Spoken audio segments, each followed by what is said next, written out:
Достар, Іскер Азамат YouTube каналына қош келдіңіздер. Бүгін мен сіздерге Каспи қосымшасын бетін қалай скриншот жасауға болады, немесе видеоға түсіруге болатындығын көрсетемін. Көп жағдайларда ол мүмкін болмай жатады. Соның себебін нақты көрсететін боламын.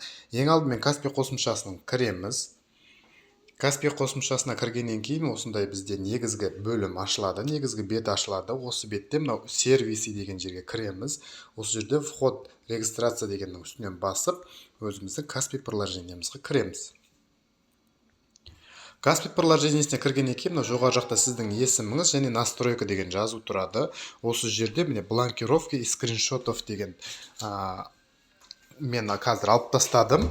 Егер сіз оны қосатын болсаңыз, мынау главный бетте мой банкқа кіргеннен кейін осындай бет міне қазіргі сияқты қараңғы болып көрініп тұрады. Осындай болмас үшін міндетті түрде сервис дегенге кіріп, мынау жерде блокировкиді не істеу керек, өшіріп қою керек.